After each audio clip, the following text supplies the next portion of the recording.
Everybody think it's all sweet when you start a clothing brand. You know, it's all about money. You gonna make $10,000 after your first few months. You gonna take no L's. It's just gonna be all dubs, all wins, you know. But it's not like that at all. And I've taken a lot of losses. I've scaled my brands over 6 figures in sales in the past 7 months. So I have a little bit of experience and I'm still growing and learning new things every day. With all that being said, let's hop straight into the video. What's up YouTube? My name is Mr. Detox. If you clicked on this video, you probably have a clothing brand or you're trying to start one up. And today, basically, I'm gonna be going over things that people don't talk about when starting a clothing brand. Also, I have a manufacturer's list that I'm selling. If you haven't checked that out, go ahead and check that out. It's in the description. It got 11 of the best manufacturers that I work with. And they all trust it. They all got the best quality. So yeah, check that out. The first thing I'm gonna talk about is taking care of your customers. So let's say you just started a brand like 2 months ago and you finally just got your first sale. So you got your first customer. I don't want this to be a friend, a family member. I don't want it to be nobody that knows you. This is the first customer that they don't even know you. They saw you online or something.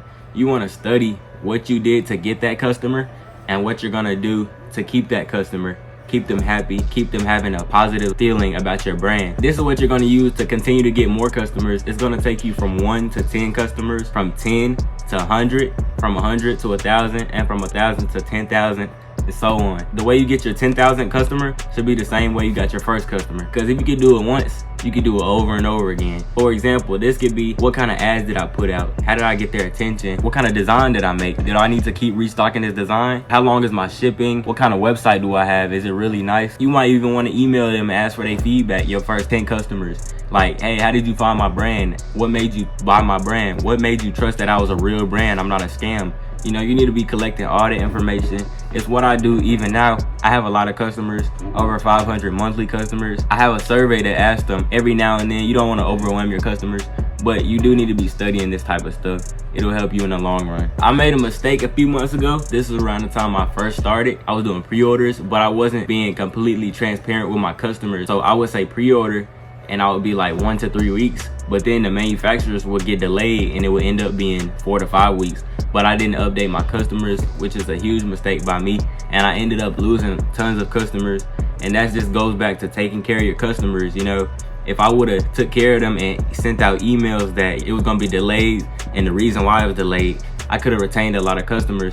But 1 to 3 weeks is already a very long time. So when you add on another 2 weeks to the delay, you might as well just go in and write those customers off because they're not coming back ever. Especially since I was a new brand and I didn't really have no social proof to begin with.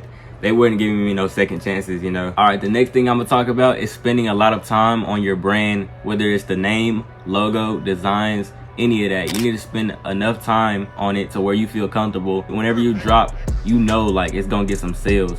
And you know you did everything that you could to get sales. If you pushing out designs every week, like I see this one brand on my feed all the time. They drop literally every week a new design, a new logo. It's like, bro, you can't even brand that. Like, I forgot who the brand was because I saw so many different logos. This type of business takes time, you know. You're trying to build a brand and you can't just do that within a few weeks. You gotta stay consistent. A lot of y'all just trying to do fashion trends.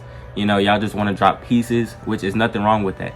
But for the people who are trying to build a brand, whenever you see Nike, you see the check, you know what that is. You don't even have to see the word Nike. They built a brand over the past few decades, right? And it's the same thing when y'all trying to start a brand. Y'all want to start a brand, but y'all dropping pieces with different logos and you got Michael Jordan face on your t-shirt. You can't brand that. You might be able to, but it's gonna be harder to brand that because it's like that just look like a piece. That's like a fashion trend, you know. You like a fan right now, that look like it came from a fan shop or a retail store, something like that. You wouldn't look at that shirt and be like, oh yeah, that's Detox brand because it got Michael Jordan on it. Like, no, that ain't how it works. That's not how branding works. Take a lot of time making designs, you know, making your name. Those are the two most important, the logo and the name. And you can use Adobe Photoshop and Illustrator to come up with your logo, or you can go on Fiverr.com and they'll make a good logo for you.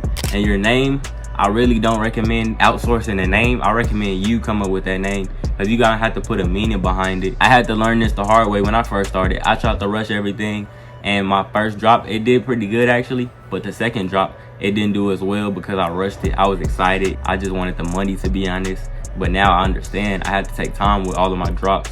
And now I'm planning my drops ahead at least 2 months. So I'm on top of that. Hey, real quick before we go any further, I'm about to have a mentorship program on Discord for all of y'all who want to take it to the next level. I'm gonna have all the game in there. I'm gonna have different resources. I'm gonna have everything that I use in there. I'm gonna answer any of y'all questions like anytime. Everybody in there is gonna show each other support. Every time somebody posts, we're gonna show them support. You know, it's gonna be like a community, and it's probably gonna be about $25 per month. But I promise you it's going to be worth it. Other people's communities like that are about $70 per month. So I feel like I'm giving y'all a good price. I'm going to have meetings with y'all monthly and weekly to see how y'all's brand is doing and help you if you need any help. And you're going to get mentored by Mr. Detox himself. You feel me? It's going to be enough for all of us to eat, right? Either way, we all going to have our different niches and stuff like that. So it's no competition. I'm trying to build a community of people who want to grow. So if that's something y'all interested in, make sure you comment below and let me know so I can go ahead and finish that, because I'm still working on it right now. But let's get back to the video. The next thing I'm gonna talk about is you being your brand target audience. So for me, I like streetwear. You know, I like to wear shoes. I like ripped skinny jeans and stuff like that. So of course, naturally, if I'm my own model, when other people like me, see me on those pictures and stuff, they're gonna wanna buy over people who like baggy jeans, not very into shoes, don't really like streetwear. Those people are not really gonna like my brand because they can't relate to me in my pictures. They might not be able to relate to my brand's meaning. Let's say you like boxing. If you like boxing, that means you're gonna work out at the gym, right? You might wanna take videos and pictures of you at the gym in your clothing so that your specific niche, the people just like you, they can relate to you, and they see you in the gym working out and they be like, oh, I work out in the gym. Oh, I like boxing. Maybe I need these clothes too, because he boxing, he got these clothes on, he's selling these clothes. But I'm a boxer too, so like I think I should buy these clothes, you know, and make people feel like they can relate to you. And of course, your brand can grow much bigger than your niche. I think you should target that specific niche that you are a part of, and then just go from there. If y'all haven't seen the movie called Air, it's about the people who made the Jordan brand. I learned that Nike, when they first started, they was a running brand. They was targeting people who like to run, and then they branched out to basketball because basketball, it was just blowing up at the time. That was their niche. Of course, today, it's not just a basketball brand. Everybody loves Nike because they branched out after a while. But just starting out, they had a very specific niche. All right, next I'm gonna talk about profit margins. This is a big one. You know what? Yesterday, I saw somebody on TikTok. They were selling some $25 sweatpants. And the sweatpants look like they costed about anywhere from, I'm gonna say $15 to $20. They also have free shipping. It's gonna be about $10 for shipping. He's only making $15 right now. This is just net. And he probably got the pants for $15. So he's really breaking even, and the profit margins just suck. It was some really detailed pants, like washed. They had embroidery on it. But what I'm saying is, you don't want to sell yourself short. A lot of y'all might want to sell cheaper so you can reach more people, but I promise you, when you're trying to build a brand, it's not worth it. If they want the item that you're selling, they'll pay the price that it's worth. So you shouldn't come down on your price. It's going to eat into your profit margin and ruin your business. For my hoodies, when I first started out, they were $50. And now a few months later, they're about $65, and I plan to go up another $5 within the next few months. And that's because I care about my profit margins. I've learned that people, they don't care about the price as much as the hoodie. If the hoodie is good or whatever product you're selling, they just want to buy that. For the people I'm trying to target, I want them to wear nice shoes with my hoodies and shirts. So I can't make the hoodie $30 because I know they're not going to be wearing some nicer shoes and jeans with it. I'm trying to move my price up, you know, to the 70 plus. I don't want to sell no hoodies below 70 within the next few months. I know my target audience, if they're spending that much on a jacket, they gonna have some nice Jordans or some nice designer shoes on their feet and some nice jeans too, right? And that'll make sure I have enough room for discounts, sales. That'll make sure I have room for, if I don't sell out, you know, those people who did buy it, it'll help me break even so I won't be in loss. When you're buying hoodies for bulk for $20 each, and you're selling them for $30 each, it don't give you no room for discounts or sales or none of that. Like, you have to sell them for $30 each. And if you don't sell out, then you're in loss. You're in trouble. Your business is gonna go downhill. It's gonna be done because your profit margins are so small. A good profit margin percent that I'm gonna give y'all is try to stay above 40%, right around 40%. Do not go any lower than that, because at that point, I feel like you're not making enough return on your investment. Now, speaking of profit margins, we're gonna talk about money management. This is even bigger than profit margins, because it's one thing to get the money, right? But it's another thing to keep the money. You don't wanna get the money and spend all of it, because then that's another way you can ruin your business. Your business gotta have money to continue to operate. That's what runs a business, is money, right? Let's say you were selling a $50 hoodie and you sold it to 200 people. 200 times 50 is 10,000. So it would be $10,000 that you got.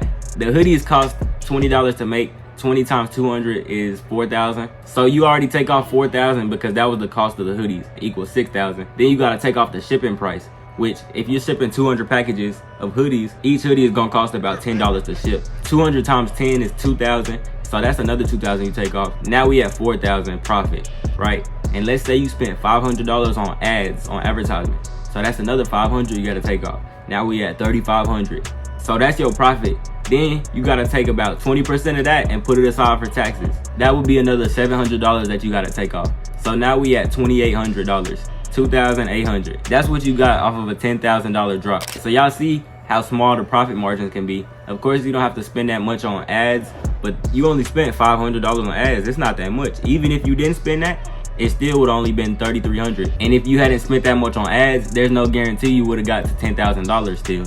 So y'all see how money management is important, because Shopify is gonna give you the $10,000. They don't take the taxes and the shipping and the cost of goods. They don't take all of that out of that money that you got when they give you that check, right? They just give you the 10,000 straight up. So if you go spend 5,000 right off the bat, you already in loss because you didn't manage your money correctly, because you only had $2,800 in profit. So why would you go do that? So in this case, if you're not satisfied with that profit margin, you would need to up the price. Instead of selling them for $50, you might need to sell them for $55 or $60. You know, that much of a small difference is gonna help out a lot, especially when it comes to 200 people ordering.